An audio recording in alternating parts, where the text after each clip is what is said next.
Peace. This is the enemy's public, and I'm Bro.Nasir. Here we go again, family.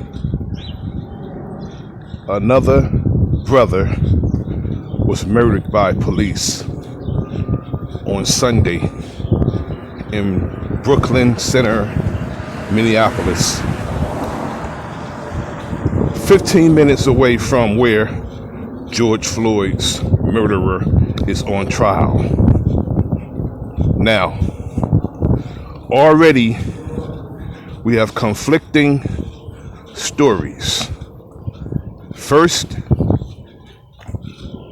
it was said that our young brother, Daunte Wright, was pulled over because he had air fresheners hanging from his rearview mirror. I know ever since I was a young boy, I'm in my 50s now, people have always put air fresheners on their rearview mirror, the trees. Now, then they switched the story up and they said that he was pulled over for expired registration. Now, they used that story to take away the racial connotation from the case.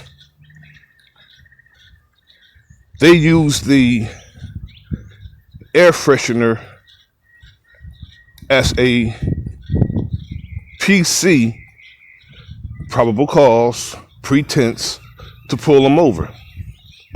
And that's what they do. They'll pull you over and they'll start fishing. Police are not to serve and protect. That's not what they do. Only rich people and their property. As far as the citizens, the taxpayers, the regular folk, the people in their tax bracket, in all actuality, they don't serve, nor do they protect. Now this young brother was shot by a 26-year veteran who is supposed to know better. She claimed that she thought she was pulling her taser, and she was yelling taser, taser, and I believe she was yelling taser, taser, so she can get away with shooting the brother. Because unless she put her taser right next to her service weapon, which is not lawful when it comes to where you're supposed to put your taser is supposed to go on your weak side in a cross draw position. So I don't know what she's talking about. What's that about? Not that, because putting your taser next to your service weapon is not consistent with what they tell you or what they train you. Now, she's a 26-year veteran, probably the senior officer on the scene, and she makes the grave mistake in shooting the little brother, murdering him. And he has a small child. He's a child himself. 20 years old, that's a child himself.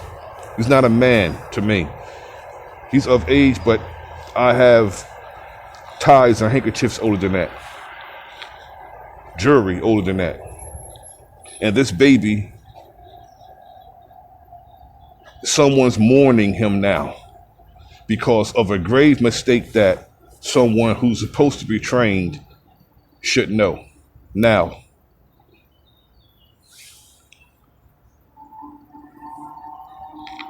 the people are rightfully so very upset about that, because you think that the police officers would refrain from doing silly things like pulling somebody over something that is so microscopic.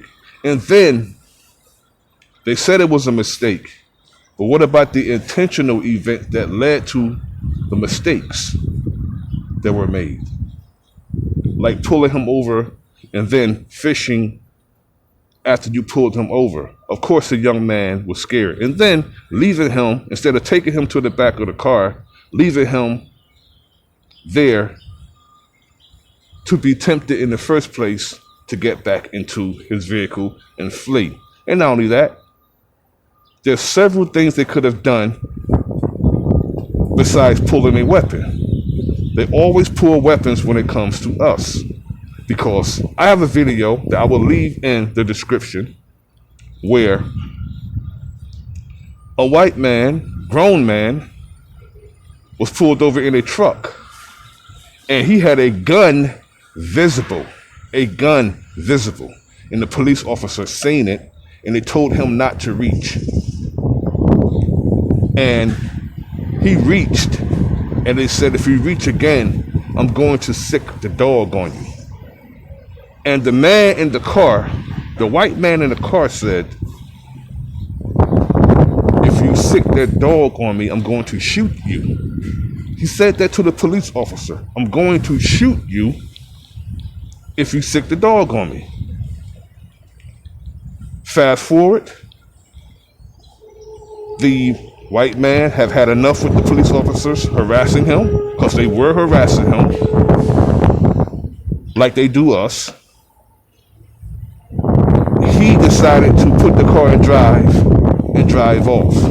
Yes, he drove off, and the police did not shoot into the car. They did not shoot into a car. In all actuality, she shouldn't have pulled no type of weapon, because there's no way a traffic stop should escalate to any type of physical force, or especially deadly force. There's no way.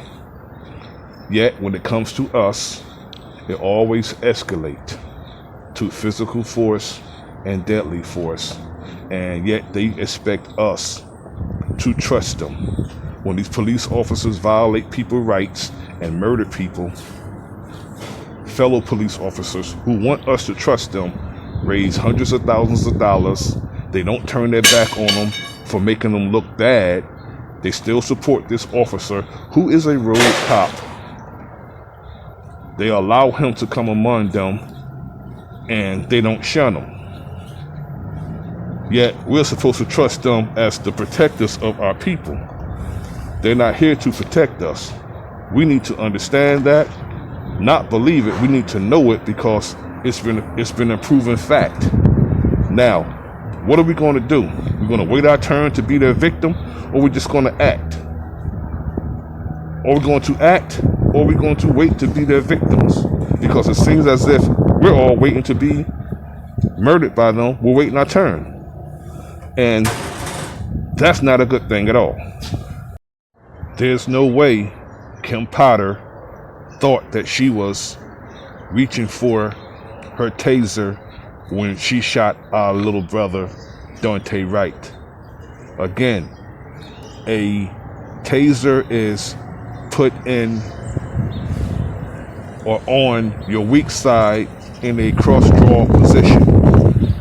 And if she drew like she drew her gun, if she didn't draw across her waist to pull that off her waist, the taser, there's no way she thought she was using her taser.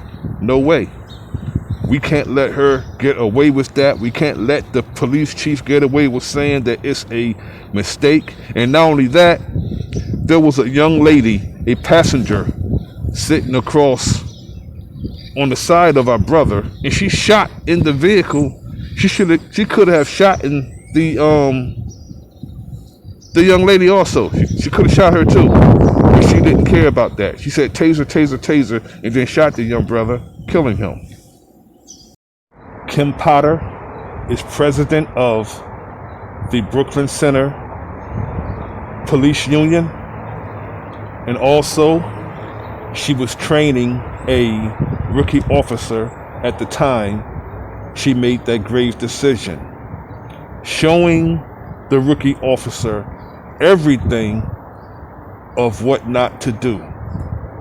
I hope the rookie officer has learned a valuable lesson of what not to do from this incompetent 26-year veteran of the Brooklyn Center Police Department.